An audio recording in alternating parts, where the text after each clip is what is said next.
So they called you a monster. Basically, that's what they were saying. They were saying that you were just horrible, you can't do anything right, something's wrong with you. Oh, this is a popular one. You're just like your mother. You're just like your father. What else? What else? What else was thrown at you? Possibly. Oh, you're not smart. You don't know what you're talking about. And they don't necessarily have to say directly that you're not smart. It could be indirectly. You can come to them with an idea or some type of thought that you have that you feel is like a great newfound topic that you are interested in and you like it, and you've learned something about it, and maybe you might share it with someone. Then they give you the face like that. Alone can tell a person so much. That is, I'm not interested with the pluck you talking about. That's, get out of here with that. That's, you speaking nonsense. Just in that mannerism, that gesture that I just showed you, you say something and say, you seen all that? It was fast. It's just a little bit, but it's a lot. And these are the triggers that cause us to shut down. These are the triggers that deactivate us, right? You're a monster. You're a horrible person. You just like so-and-so, whoever so-and-so is, trying to correlate you to someone that could be bad, like could be a rough and tough person that's getting into some stuff that's not the best, getting themselves in trouble. Or they could just be so mad at the person that they're trying to align you with, that is just like a kick in the face. That's like somebody telling you that you are an embodiment of the person that they hate for whatever reason. And it's just for them to feel some sense of pleasure because they're this person that has given you this is broken inside, right? So yeah, you keep hearing that you're a monster, that you're not intelligent, that you're dumb. You keep hearing all of these things and you actually start to believe it, right? So then you're looking at it like, I don't want to be dumb. I don't want to be a monster. I don't want to be a horrible person. But maybe I really am that. Maybe I am. And it's even worse when people that look like you are also portraying themselves as monsters, right?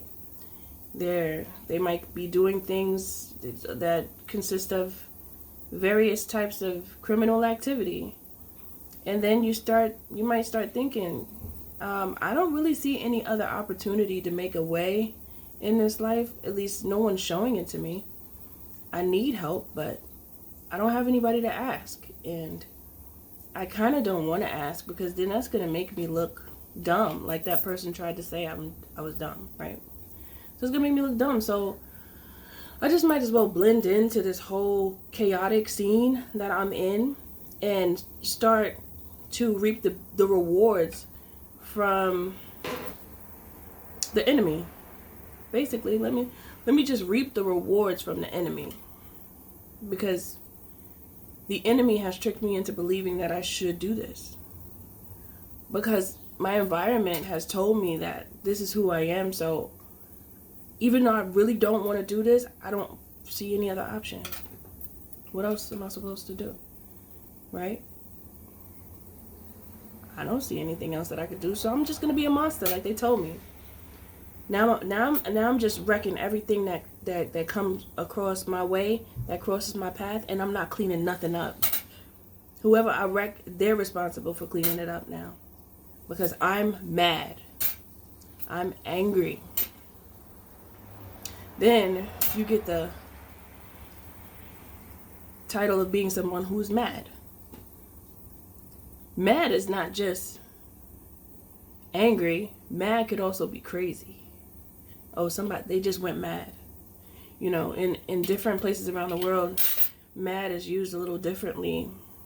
So over here on my side of the earth, mad could be angry. Oh, that person was mad. But in other places, it's that person went mad. So they lost their mind. They can't control themselves. They've become animalistic now. Now, every time they come across anything, if they want it, they take it. And they don't care about who's watching. They don't care. They just want it, and they're going to take it because they're portraying who they think that they are from what their environment tells them and from what people keep telling them in different ways. So when you don't know who you are, you will align with what people tell you or who people tell you you are. So this is why it's so important for you to know who you are and take ownership of that space. If you know you don't want to be a monster, then you don't have to be. If you're tired of mistreating people and it really makes you sad behind closed doors, or if you psyched yourself out to believe that it's cool to act that way, reevaluate yourself, because I heard this is your last chance. Damn. Okay, that's a lot. I'm not trying to scare nobody, but I heard Spirit say this is your last chance, so I'm just going to let it flow. You know, take it or leave it. You could go if it's too much for you, but this is what Spirit is saying to me, so I'm going to give it to you how it's given to me.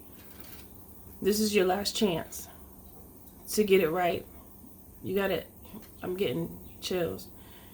You got to get it right this time. If you really want to survive and understand what it's like to reap the rewards of your hard work.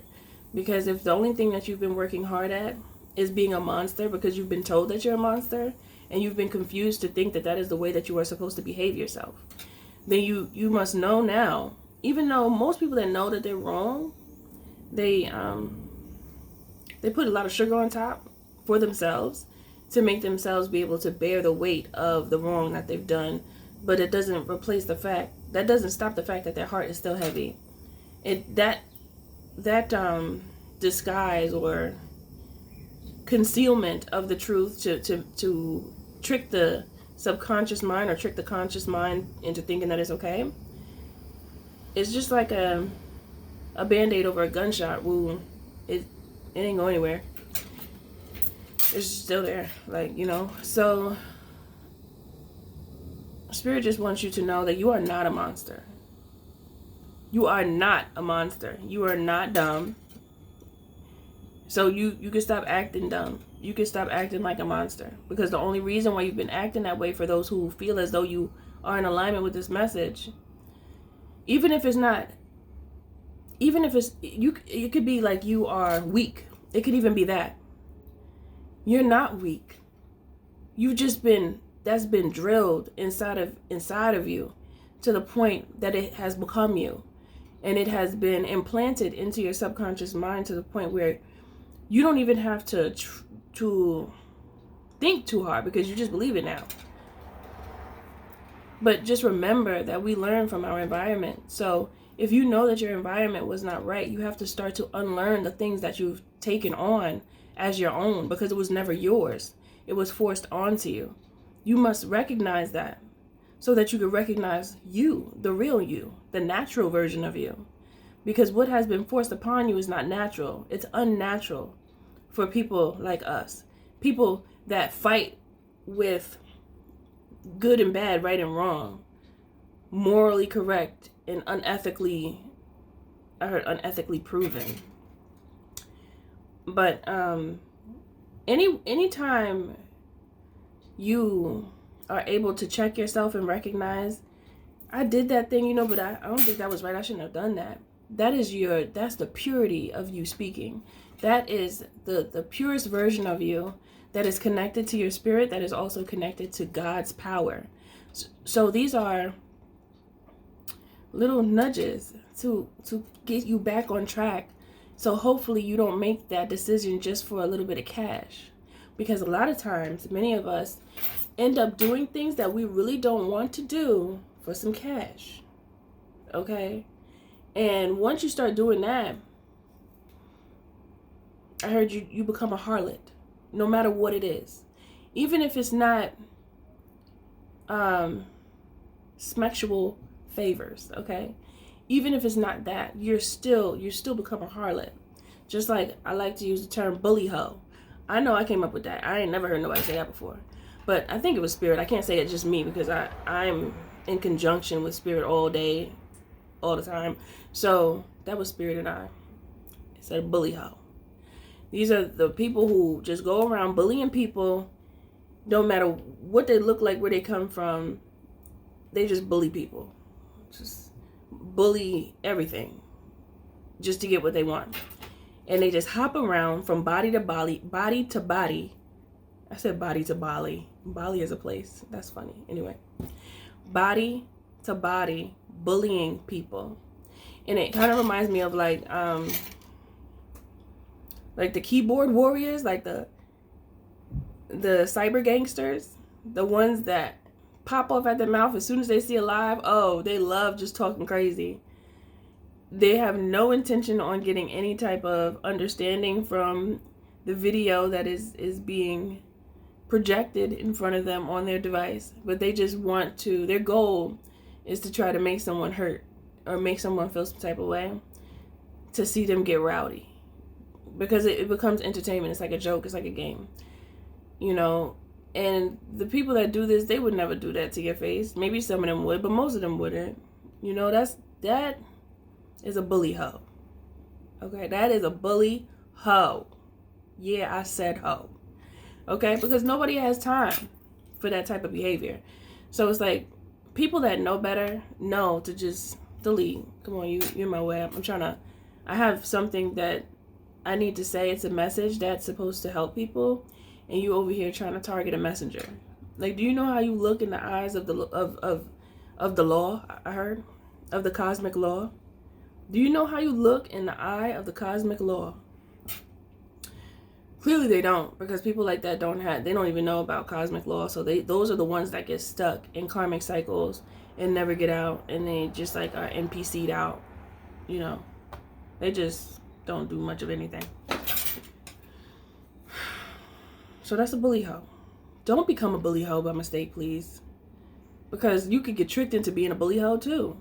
That's another thing. You get tricked because you think you're supposed to be monstrous, destroying everything without any means of picking anything up and reconstructing anything. No, it's just like, I'm just going to destroy stuff. I'm just destroy everything that I see. I'm going to destroy people, places, things, everything. I'm a destroyer. Now, we are destroyers as well as individuals who build. But things must be destroyed before they can be rebuilt. Or some things just need to be destroyed because they're not right anyway. So the destruction is inevitable, especially in times such as this. There's so much that needs to be destroyed. Just knock it down, annihilate it, put a bomb to it, let it explode. You know, just let it go, because it's over now. It's done. Put a fork in it.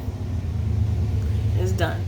Okay, so now we're in a stage of, there's still destruction, but it's really more so focused on the rebuilding. Now it's reconstruction.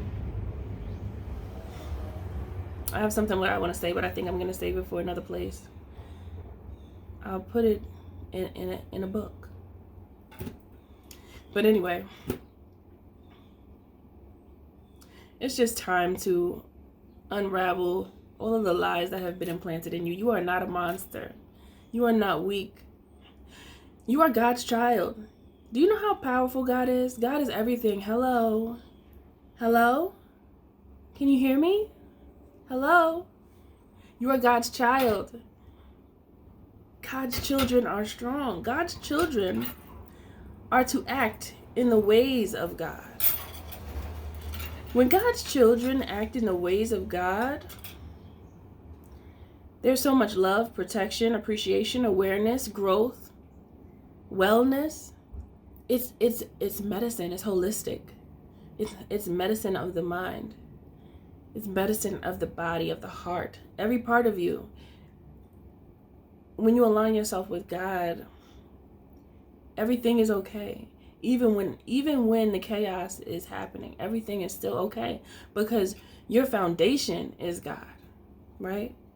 And that's when you know everything is okay, and you disregard anything that is not in alignment with what God has taught you about yourself, because you are a mini God.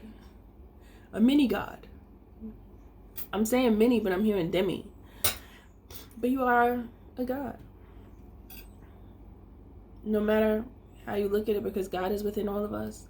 And it's not that I'm a God and I'm going to take over the world and I'm going to control people and harm everybody and be a tyrant.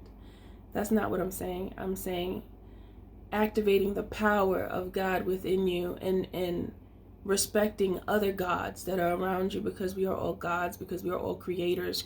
God creates. God creates. We also create. We are creators. It's so beautiful when I think about it. It's like a symphony in my mind, just swirling around in beautiful sparkles.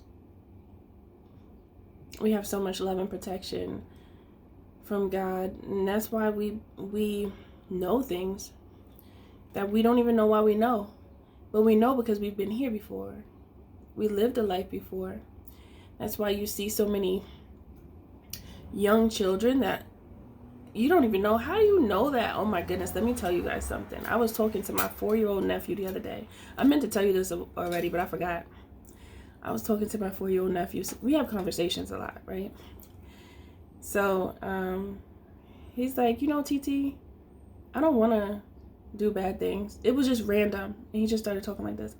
I don't want to do bad things. I don't want to be bad. I want to help people, you know, because that's what we're supposed to do. We're supposed to help people, right, TT? He calls me TT. We're supposed to help people, right? I said, yes, baby, we are supposed to help people. That's right. And he was like, yeah, because I don't want to go to jail. 4-year-old boy said that. I don't even know why this was on his mind, but he always comes to me with the tough topics. I don't think he talks to his mama like this, but he sure does talk to me. But I'm grateful. I'm thankful that he does. And he's open. I allow children to be very open around me. Whatever they say is fine. If it needs to be corrected, I'll correct it. But anyway, let me get back to this subject.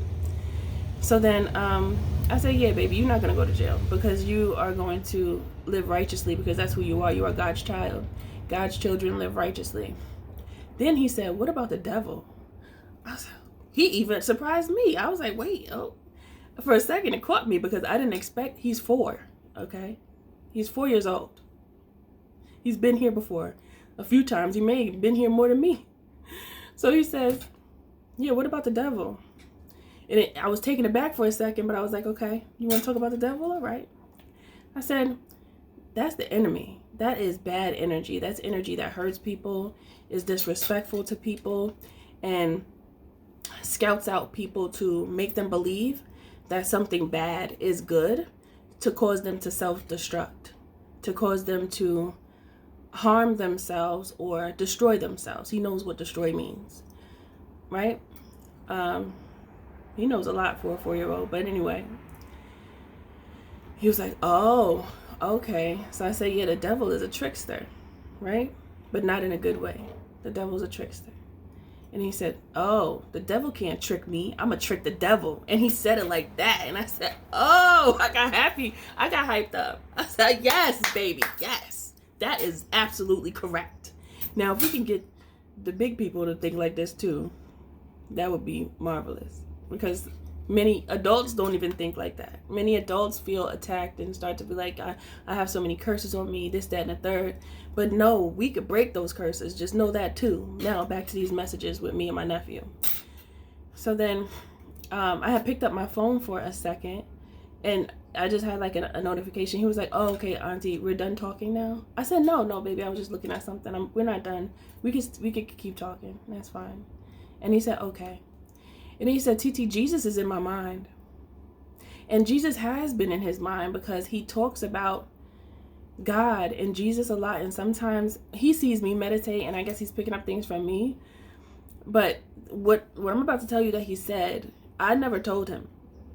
I don't know. I never told him this, but I know he said that freely, what I'm about to tell you. But sometimes he'll be like this, with his hands like this, but to the side. And like, God, I love you. I love you. Right? And then if me and his mother are talking, he'll be like, Mommy, TT, can you be quiet? I'm praying. I'm praying for Jesus, he said. I'm praying for God. I'm praying for Jesus. This is what he said. Like, we laugh because it's so beautiful, because he's such a little tiny person. And he's so serious about it, and I just love that about him. He's such a boss at the age of 4, right? So then back to the conversation. He says, TT, Jesus is in my mind, and God is in my mind, and I follow God, and I follow Jesus. I follow them because that's the right way. He said, when we can help somebody, we help them. If we can't, that's okay. But if we can help them, we can help them because we're supposed to help people, right, TT? And I said, yes, that is right. But if someone refuses to help, then at least you know you tried. He said, yes, TT. Yes, that's right. Then he got up and he sat on my bed. And then he's like, TT, so Jesus is fighting right now, he said. This right here gave me chills. He said, Jesus is fighting right now because there's people on the moon that are evil like the devil, and they trying to hurt us. And Jesus is fighting them right now. It gave me chills just saying it. And I said, what? I said, baby, I had to get up and hug him because I said, you are a prophet. You are a speaker.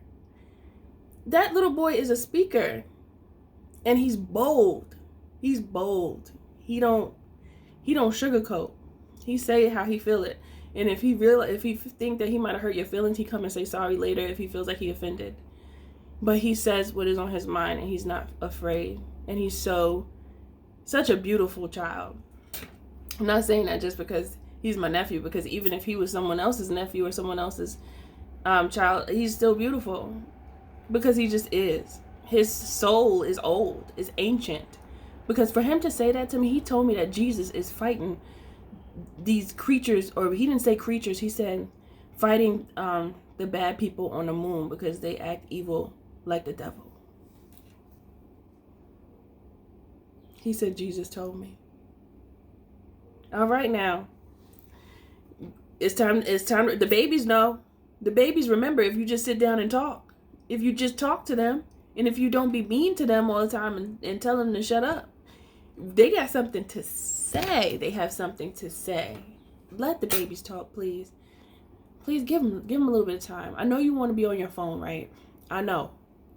Put the phone down for a second and just talk to them, because they will tell you some things if you ask. Sometimes you just got to talk and see what's in their little mind. It can help you in some way. It could be helpful. It could be an eye-opener for you. And I feel as though because of the love that is in my environment, the love that I spread, I can't help but to give love because that's who I am. So me giving that love, I know that it makes him feel secure and he feels comfortable to express himself. He did not hesitate to express to me the messages that he received, because that baby was channeling. Just like how I channel, that has been passed down to my nephew through me. When he was born, his mama didn't even hold him first. I did. So we have a very strong bond. And I feel my mother always says she thinks that he thinks I'm his mama too, which he does, because sometimes he call me mommy and he be laughing. He knows I'm his TT, but he looks at me like his other mommy, you know. But yeah, I just wanted to share that story with you, that story, because that was powerful, and that just happened earlier this week. And I was shocked. He said other things before that really surprised me, but that right there, that was different. That was special to me. Because he is definitely a part of the new earth. He's not lost. He knows that now. You see, your environment teaches you. I don't even know. Sometimes you don't realize how much children look at us and look up to us. So let's be careful about what we do and say and how we behave around these babies, because we can destroy them or we can build them up. And when we can't go no more, the babies are going to be the ones going when we are unable. And then if they're wild and crazy and acting animalistic, it's really going to be challenging, because, you know, in all honesty, the children are being targeted more than we think we are. It's really the children. Once you, there goes my laser eye. It's my supercell powers. But anyway, I just wanted to tell you guys, you're not monsters. You're not anything that has been projected onto you. It's time for you to remove those beliefs out of your mind, because they're hurting you, your future, and the future of others. There's many people that you have been placed here to help, and if you don't recognize the lies now to remove them, you will continue to be stuck under that spell. Okay? Unstuck yourself. If you would like to book a coaching call with me, you can. If you would like to donate to me, you can. And you're always appreciated. I'd be happy to help. Spirit and I would be happy to help you, talk to you, help you see things differently, because it's time now. It's just time. It's been time, but it's very, very important for everyone to start thinking differently now, because it's just too much confusion. And there's supposed to be clarity even if there is chaos. Everything you do, do it with love. Always remember that the creator is in you and the magic is too, because you're magic. Much love to you. I'll see you in the next video.